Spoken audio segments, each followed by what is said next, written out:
नमस्कार प्रिय विद्यार्थियों, मैं संजय रोयल स्वागत करता हूं इन स्पेशल ए लर्निंग क्लासेस में आपका, जो आपके लिए प्रोवाइड करवाए जा रहे हैं राजस्थान पब्लिक उच्च माध्यमिक विद्यालय मंडावा की ओर से। आज की जो क्लास है, class 12th biology English medium में एक नया चैप्टर जो है 11 चैप्टर शुरू करेंगे हम, रेस्पिरेशन, जो हम 3rd यूनिट में 2nd चैप्टर जो है वो पढ़ रहे हैं। फर्स्ट चैप्टर 3rd यूनिट में जो है वो हमने पढ़ा है जस्ट अभी पीछे की क्लास में, वो था फोटोसिंथेसिस। तो आज की शुरुआत जो है वो हम रेस्पिरेशन में करेंगे। रेस्पिरेशन या श्वसन, ये भी एक इम्पोर्टेंट प्रोसेस होती है, एक इम्पोर्टेंट बायोलॉजिकल प्रोसेस होती है जो प्लांट्स वगैरह में या फिर हर लिविंग सेल जो है वो शो ये करती है। तो प्लांट सेल जो है उनमें भी रेस्पिरेशन होगा। रेस्पिरेशन एक ऐसी प्रोसेस है जिसके बारे में इंट्रोडक्टरी पार्ट जो है उसके अंदर यदि हम पढ़ें तो सबसे पहले इसका इंट्रोडक्शन जो है उसको पढ़ लेते हैं। तो रेस्पिरेशन वो प्रोसेस है जो लिविंग सेल्स में होते हैं और ये लिविंग सेल्स में एनर्जी को जनरेट करते हैं या एनर्जी को प्रोड्यूस करने वाली रिएक्शन ये कहलाती है। एनर्जी या फिर कह सकते हैं बायोलॉजिकल एनर्जी भी इसको हम कह सकते हैं। बायोलॉजिकल एनर्जी जो है वो महत्वपूर्ण होते हैं या इम्पोर्टेंट होते हैं इस एस्पेक्ट से कि प्लांट्स में या लिविंग सेल्स में जो भी बायोलॉजिकल प्रोसेस होती हैं उनको कंप्लीट करने के लिए रिक्वायरमेंट रहती है एनर्जी के। किस फॉर्म में? एटीपी के फॉर्म में। अब ये एटीपी के फॉर्म में एनर्जी जो है वो रिक्वायर्ड रहते हैं, इसीलिए एटीपी को energy currency of a living cell जो है वो भी कहा जाता है। इस एनर्जी करेंसी या फिर इस एनर्जी का प्रोडक्शन जो है वो रेस्पिरेशन से होता है। रेस्पिरेशन की जो प्रोसेस है उसमें क्या होगा, उसमें कॉम्प्लेक्स हाई एनर्जी मोलिक्यूल्स जो हैं या हाई एनर्जी कंपाउंड्स जो हैं उनका ऑक्सीडेशन होता है, वो ऑक्सीडाइज होते हैं और इस ऑक्सीडेशन से उनका डीकम्पोजिशन या ऑक्सीडेशन होगा और उसके कारण से कई सिंपल मॉलिक्यूल जो हैं उनका प्रोडक्शन होता है। तो ये सिंपल मॉलिक्यूल प्रोड्यूस होंगे प्लस साथ में एनर्जी एटीपी के फॉर्म में या फिर किलो कैलोरी के फॉर्म में ये प्रोड्यूस होगी। इसी प्रोसेस को या इसी बायोलॉजिकल प्रोसेस को हम क्या कहेंगे? रेस्पिरेशन कहेंगे। तो इस बेसिस पर देखा जाए तो रेस्पिरेशन की डेफिनेशन जो है वो क्या हो गई कि respiration is the biological process in which complex high energy compounds are decomposed or oxidized in simple molecules and produce energy. This process is known as a respiration. In respiration, इस respiration में complex high energy compound, इनमें जो potential energy है उस potential energy को convert किया जाता है किसमें?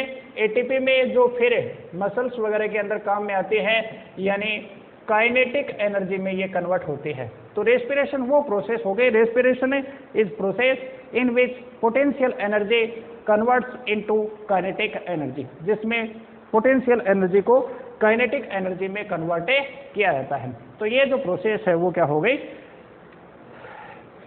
रेस्पिरेशन के प्रोसेस। अब इसका यदि हम केमिकल इक्वेशन लिखें तो केमिकल इक्वेशन जो है इसको इस तरह से शो किया जा सकता है। ये कॉम्प्लेक्स हाई एनर्जी कंपाउंड हो गया, जो सबसे सिंपलेस्ट कंपाउंड होता है वो है ग्लूकोज, एक हेक्सोस शुगर। ग्लूकोज जो है वो 6 ऑक्सीजन मॉलिक्यूल्स की प्रेजेंस में ऑक्सीडाइज होता है और ऑक्सीडाइज होकर प्रोड्यूस करता है ये CO2, कार्बन डाइऑक्साइड के 6 मॉलिक्यूल प्लस से 6 H2O मॉलिक्यूल्स प्लस 38 ATP या फिर ये कह सकते हैं 686 किलो कैलोरीज एनर्जी। ये इतनी वैल्यू में एनर्जी जो है उसको प्रोड्यूस करेगा। तो ये इसका एक केमिकल इक्वेशन है। इस चैप्टर में हम इसी केमिकल इक्वेशन जो है उसको हम डिटेल से पढ़ेंगे। जैसे इससे जस्ट पीछे वाले चैप्टर में हमने फोटोसिंथेसिस की जो इक्वेशन थी उसको पूरा हमने पढ़ा था, जिससे उसकी मैकेनिज्म जो है वो निकल कर आई थी। आज हम या आगे की जो क्लासेस है रेस्पिरेशन वाला जो पूरा चैप्टर है इसमें मेन जो चीज़ पढ़ेंगे वो यही केमिकल इक्वेशन है, लेकिन इसको स्टेप बाय स्टेप, इसमें भी यह नहीं है कि एक पूरी केमिकल इक्वेशन एक ही स्टेप में हो जाती है। इसमें कई डिफरेंट प्रोसेसेस होते हैं, कई डिफरेंट स्टेप्स होते हैं, उनको हम स्टेप बाय स्टेप उसकी पूरी मैकेनिज्म जो है वो इस चैप्टर में हम स्टडी करेंगे। लेकिन उससे पहले कुछ नॉर्मल चीज़ें जो रेस्पिरेशन के लिए ज़रूरी होती हैं उनको देख लेते हैं। जैसे रेस्पिरेशन में एक वर्ड जो है वो काम में आता है जिसको हम कहते हैं रेस्पिरेटरी सबस्ट्रेट। रेस्पिरेटरी सबस्ट्रेट्स, तो रेस्पिरेटरी सबस्ट्रेट्स जो हैं वो किन्हें कहेंगे? Substrate which are used in respiration, in oxidation या इन डिकम्पोजिशन। यानी ये कह सकते हैं कि रेस्पिरेशन की जो प्रोसेस होती है उसमें जिन हाई एनर्जी कंपाउंड का, हाई एनर्जी कॉम्प्लेक्स कंपाउंड का ऑक्सीडेशन होता है, वो हाई एनर्जी कॉम्प्लेक्स कंपाउंड जो है वही क्या है? रेस्पिरेटरी सबस्ट्रेट जो हैं वो इसमें कहलाते हैं। तो high energy compounds which take part in respiration and produce energy and release energy are called respiratory substrate. अब एक लिविंग सेल में यदि देखा जाए तो रेस्पिरेटरी सबस्ट्रेट के रूप में ये जो complex high energy organic compound होते हैं वो या तो होते हैं कार्बोहाइड्रेट्स या फिर लिपिड्स या फिर प्रोटीन्स। इनमें जो प्राइमरी रेस्पिरेटरी सबस्ट्रेट है जो फर्स्टली यूज होते हैं वो है कार्बोहाइड्रेट्स। कार्बोहाइड्रेट जो है वो भी अलग अलग टाइप के होते हैं। आप ऑर्गेनिक केमिस्ट्री जो है जो 12th क्लास में उसमें आप पढ़ोगे बायोमोलिक्यूल्स वगैरह के बारे में, तो उसमें कार्बोहाइड्रेट के बारे में पढ़ते हैं। उनको 3 कैटेगरी में डिवाइड किया जाता है, मोनोसेकेराइड, ओलिगोसेकेराइड एंड पॉलीसेकेराइड। इनमें कार्बोहाइड्रेट जो है सेल में वो तीनों टाइप के होते हैं, लेकिन उसमें फर्स्टली जो यूज होता है, एट फर्स्ट यूज जो होता है वो होता है एक मोनोसेकेराइड, और उसमें भी मेनली देखा जाए तो C6H12O6 ये सबसे पहले काम में आता है। इसी को हम रेस्पिरेटरी सबस्ट्रेट मानकर पूरी मैकेनिज्म जो है उसकी स्टडी करेंगे। ये एक हेक्सोज शुगर है, हेक्सोज शुगर है जिसमें 6 कार्बन एटम जो है वो प्रेजेंट होते हैं, 6 यानी हेक्स। ऐसी शुगर को हम हेक्सोज शुगर कहेंगे। वो सबसे पहले इसमें यूज होती है जो मेनली क्या है? ग्लूकोज। तो ग्लूकोज जो है वो सबसे पहला ऐसा रेस्पिरेटरी सबस्ट्रेट है जिसको सबसे पहले काम में लिया जाता है। तो ग्लूकोज या hexose sugar is the first carbohydrate to be used in respiration. इसके बाद में यदि ग्लूकोज वगैरह अब्सेंट हों, ये नहीं मिले या पूरी तरह से यूटिलाइज हो जाए, तो फिर काम में लिया जाता है सुक्रोज या फिर लैक्टोज, माल्टोज जैसी जो शुगर होती हैं उनको, सुक्रोज है, माल्टोज है, इस तरह की जो शुगर है इनको काम में लिया जाता है। ये शुगर जो हैं वो डाइसेकेराइड के रूप में प्रेजेंट होती हैं, और ये भी यदि काम में आ जाए, पूरी तरह से यूटिलाइज हो जाए, तो फिर पॉलीसेकेराइड जैसे स्टार्च होता है इसको काम में लिया जाता है, जो स्टोरेज फूड के रूप में सेल के अंदर प्रेजेंट रहता है। अब यदि ये सारे के सारे कार्बोहाइड्रेट भी काम में आ जाएं, तो फिर उसके बाद में यूज होता है किसका? रेस्पिरेटरी सबस्ट्रेट के रूप में लिपिड्स का।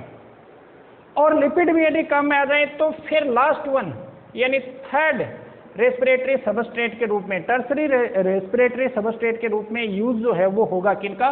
प्रोटीन मॉलिक्यूल का। लेकिन एक चीज ये ध्यान में रखें, कार्बोहाइड्रेट जो है वो नॉर्मल कंडीशन में रेस्पिरेटरी सबस्ट्रेट के रूप में यूज आता है, और जब कार्बोहाइड्रेट रेस्पिरेटरी सबस्ट्रेट के रूप में यूज आ रहा है तो ऐसे रेस्पिरेशन को हमें बोलते हैं फ्लोटिंग रेस्पिरेशन। ब्लैकमैन ने रेस्पिरेशन को 2 कैटेगरी में डिवाइड किया था रेस्पिरेटरी सबस्ट्रेट के बेसिस पर। If A carbohydrate act as a respiratory substrate in respiration, then this type respiration is known as floating respiration. And when a protein used as respiratory substrate in respiration, then the respiration is called protoplasmic respiration. इसे protoplasmic respiration जो है वो उस condition में कहा जाने लगेगा। तो प्रोटोप्लाज्मिक रेस्पिरेशन यानी प्रोटोप्लाज्म का इंपॉर्टेंट कंपोनेंट जो है वो प्रोटीन्स होते हैं, वो इस कंडीशन में यूज आने लगते हैं। लेकिन ये जो हैं वो इमरजेंसी कंडीशन में ही यूज में आते हैं।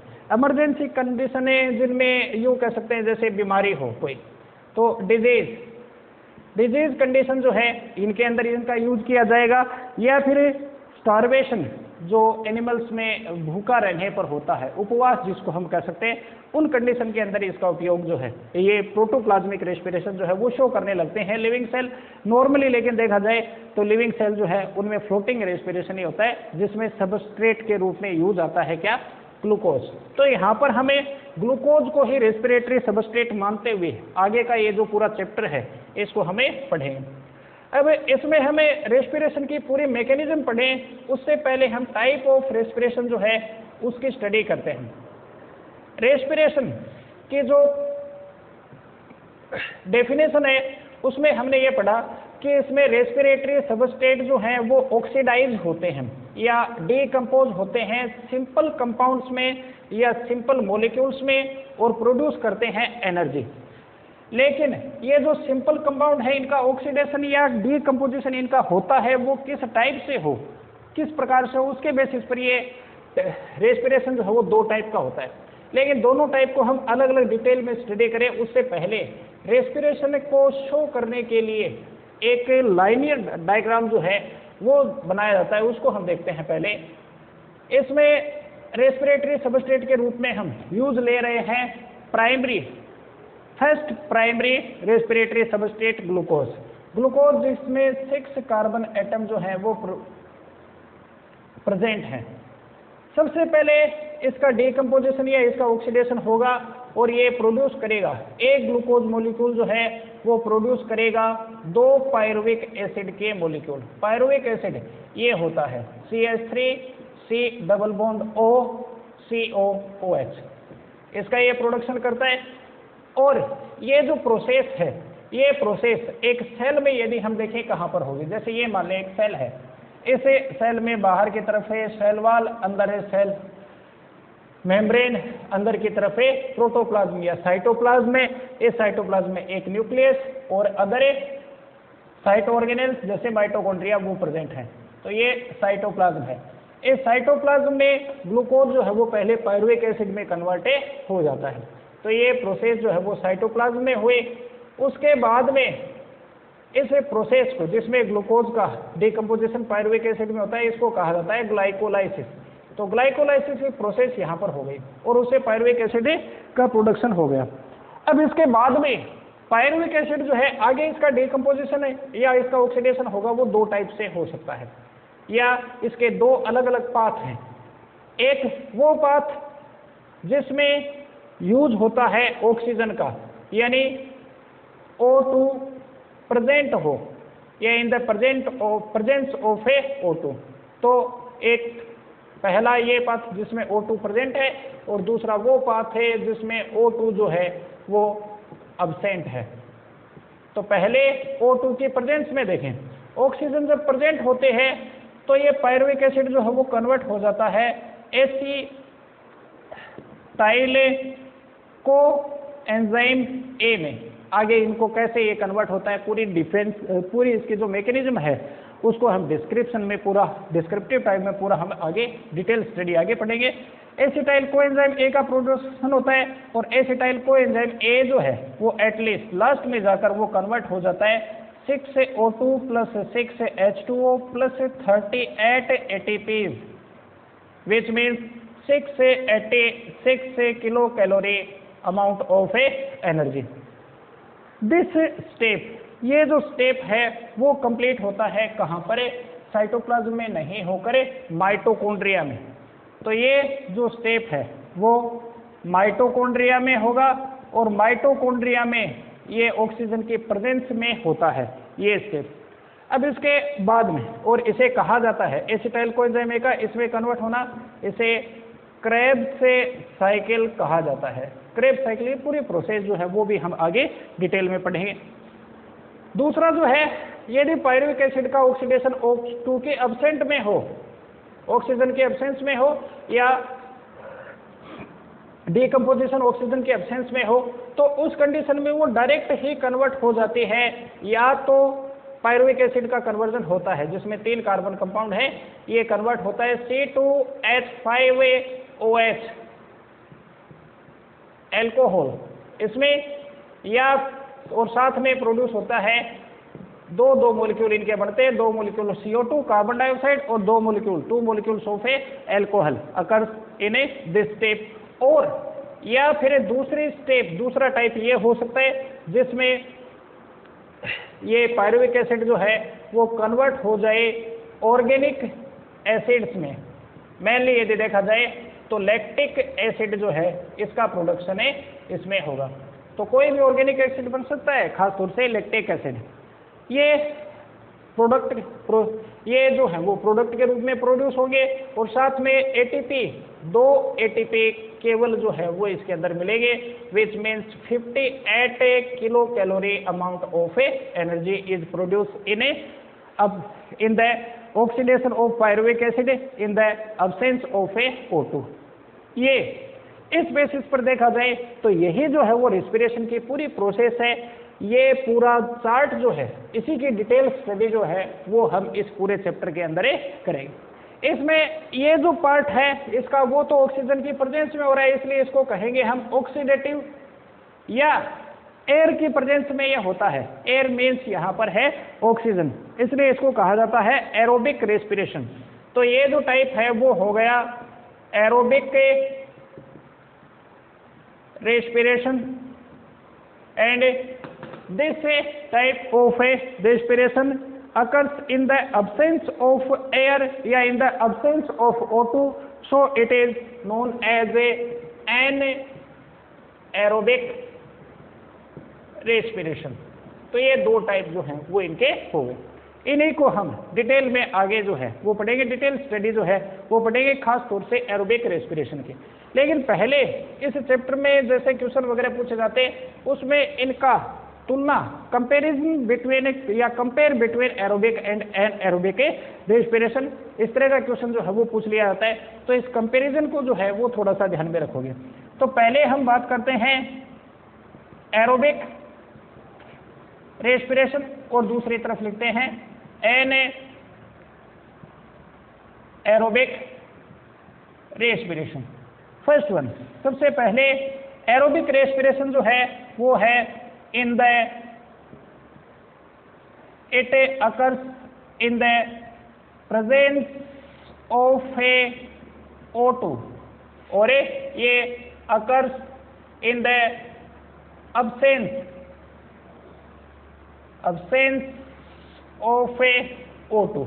ये ऑक्सीजन की प्रेजेंस में होता है, ये ऑक्सीजन के एब्सेंस में होता है, या यूं भी कह सकते हैं O2 required in aerobic respiration, O2 does not required in anaerobic respiration. Second, इन्हीं को लाइनर डायग्राम जो है इसको ध्यान में रख ले, इससे बढ़ाकर चले जो इनमें अंतर आते हैं उनको, तो जो डिफरेंसेस जो हैं उनको इसी के बेसिस पर लिखेंगे। जैसे इसमें देखा जाए तो इसमें ये ग्लूकोज मॉलिक्यूल जो है वो काम में आ रहा है, चाहे एरोबिक हो चाहे एनाएरोबिक हो। ग्लूकोज मॉलिक्यूल लास्ट में प्रोड्यूस करता है क्या, 6CO2। तो इसमें 6 कार्बन जो आपस में जुड़े हुए सारे के सारे अलग अलग हो गए, यानी कंप्लीट ऑक्सीडेशन ग्लूकोज का जो है वो यहाँ पर हो जाता है, या कंप्लीट डीकम्पोजिशन जो है वो यहाँ पर होगा। तो इसमें ये कह सकते हैं glucose molecule is completely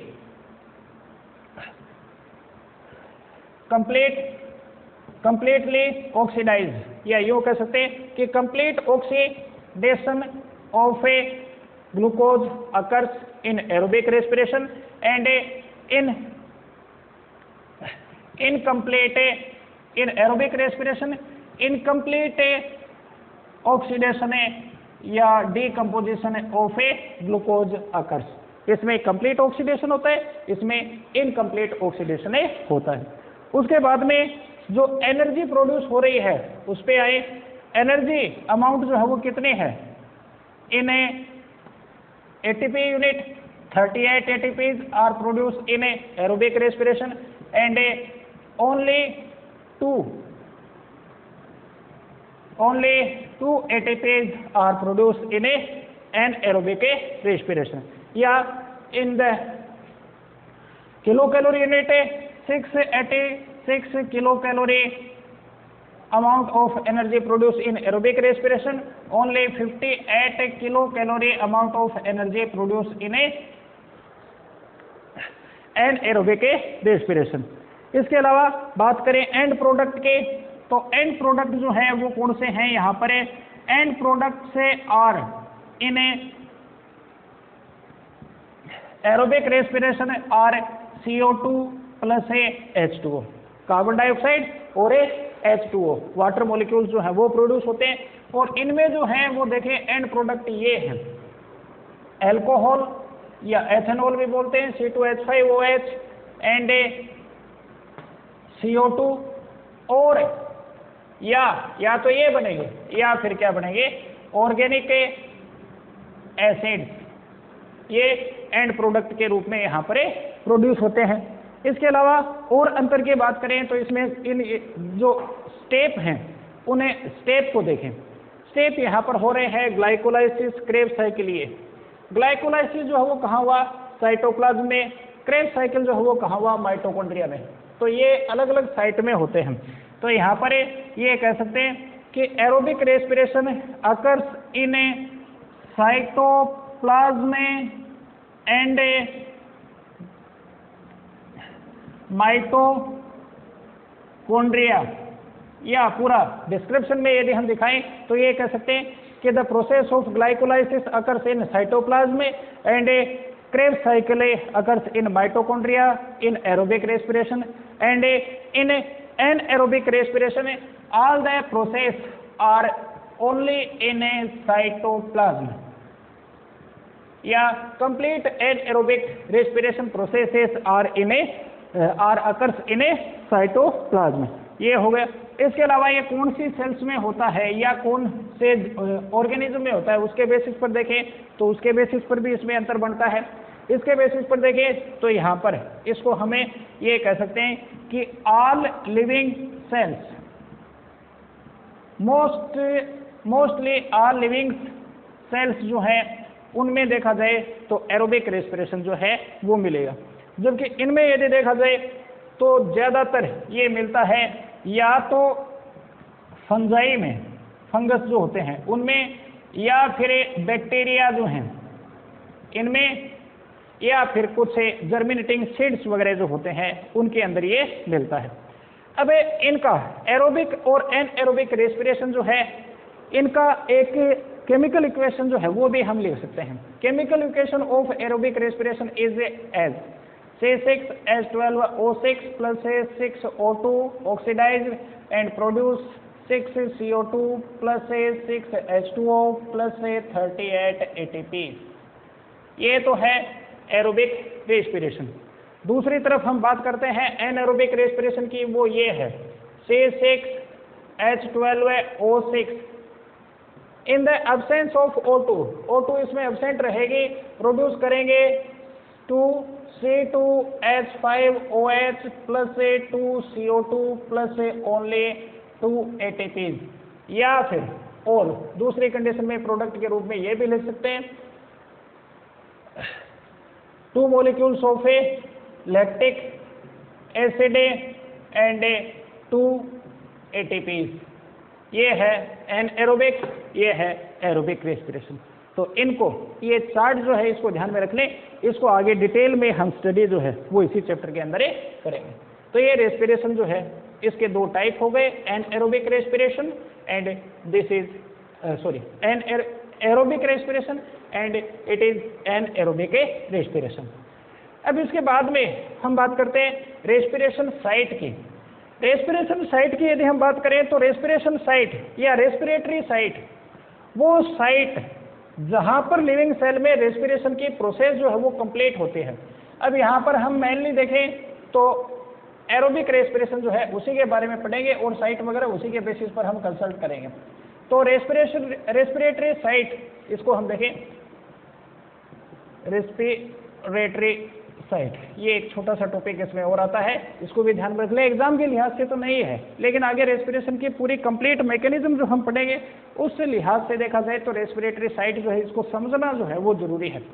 respiratory site is a mitochondria. Mitochondria known or act as respiratory site in a living cell. तो रेस्पिरेटरी साइट जो है वो क्या हो गया, माइटोकॉन्ड्रिया हो गया। एक लिविंग सेल में कई सारे माइटोकॉन्ड्रियन मिलते हैं। माइटोकॉन्ड्रिया जो है इसी में रेस्पिरेशन होता है और इसी में फिर एटीपी का प्रोडक्शन होता है। एटीपी जिसको एनर्जी करेंसी कहा जाता है सेल की, यानी पावर का जनरेशन यहाँ पर होता है। इसीलिए माइटोकॉन्ड्रिया को क्या कहा जाता है, power house of the cell. Mitochondria में यदि हम देखें माइटोकॉन्ड्रिया की स्ट्रक्चर है तो इस टाइप की एक थ्रेड लाइक स्ट्रक्चर जो है वो इसकी मिलती है, जिसमें दो सरफेस, ये बाई लेयर्ड साइटो ऑर्गेनेल होता है, जिसमें एक आउटर मेम्ब्रेन और एक इनर मेम्ब्रेन प्रेजेंट होते हैं। आउटर मेम्ब्रेन जो है वो कंप्लीट सीधी होती है, लेकिन इनर मेम्ब्रेन जो है उसमें यूं कई सारी इनर फोल्डिंग जो है वो मिलेगी, और ये कई सारी इनर फोल्डिंग जो हैं जिनको कहा जाता है क्रिस्टी, वो इसमें प्रेजेंट होंगे। तो इनर फोल्डिंग या क्रिस्टी जो है वो इसमें मिलते हैं। ये है आउटर मेम्ब्रेन, ये है इनर मेम्ब्रेन, इनको हम कहेंगे क्रिस्टी, या सिंगुलर फॉर्म में देखा जाए तो इसको कहा जाता है क्रिस्टा, प्लूरल में इनको बोल देते हैं क्रिस्टी। क्रिस्टी की जो इनर सरफेस है इसके ऊपर स्टार्क लाइक पार्टिकल जो हैं वो प्रेजेंट होते हैं पूरे इनर सरफेस पर, एक कंप्लीट इनर सरफेस पर, जैसे हम इस तरह से शो कर रहे हैं, इस तरह से पूरी सरफेस पर ये पाए जाते हैं। इनको कहा जाता है F1A पार्टिकल, या इनको कहा जाता है ऑक्सीसोम्स। तो ये ऑक्सीसोम्स जो हैं वो प्रेजेंट होते हैं क्रिस्टी के इनर सरफेस पर। इन ऑक्सीसोम में ही एक इंपॉर्टेंट प्रोसेस होती है रेस्पिरेशन की, जिसको हम डिटेल से आगे पढ़ेंगे, ETS। ETS जो है वो यहीं पर होता है, और यही वो साइट है जहां पर एटीपी का प्रोडक्शन होता है।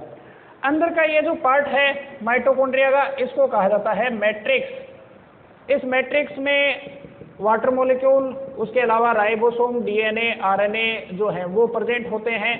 इसका खुद का डीएनए, माइटोकॉन्ड्रियल डीएनए जो है वो भी यहाँ पर प्रेजेंट होगा। अब इस बेसिस पर एक ध्यान में रखें, ये माइटोकॉन्ड्रिया के बाहर जो है वो क्या है, साइटोप्लाज्म। साइटोप्लाज्म में होता है ग्लाइकोलाइसिस। ये रेस्पिरेटरी साइट की हम बात कर रहे हैं, लेकिन रेस्पिरेशन का जो पहला स्टेप है ग्लाइकोलाइसिस वो साइटोप्लाज्म में होगा। तो glycolysis occurs in a cytoplasm and A Krebs cycle and ETS occurs in A mitochondria. Krebs cycle जो है वो मैट्रिक्स में होगा। क्रेब्स साइकिल पूरी डिटेल स्टडी आगे पढ़ेंगे। तो Krebs cycle occur in a matrix of a mitochondria and ETS occurs at a oxysomes or F1A particles। यहाँ पर इस तरह से ये पूरी प्रोसेस जो है वो माइटोकॉन्ड्रिया में रेस्पिरेशन के हो जाएगी। तो आगे कैसे ये प्रोसेसेस वगैरह सारी होती हैं स्टेप बाय स्टेप, ये पूरी मैकेनिज्म जो है, मैकेनिज्म ऑफ रेस्पिरेशन जो है, इसकी स्टडी हम कल की क्लास में करेंगे, जिसमें ये अलग अलग स्टेप, सबसे पहला स्टेप ग्लाइकोलाइसिस जो है इसको पढ़ेंगे, फिर उसके बाद में आगे conversion of pyruvic acid into acetyl coenzyme A and A Krebs cycle and ETS, इस तरह के स्टेप अगली क्लासों में पढ़ेंगे। आज की क्लास में इतना ही, धन्यवाद।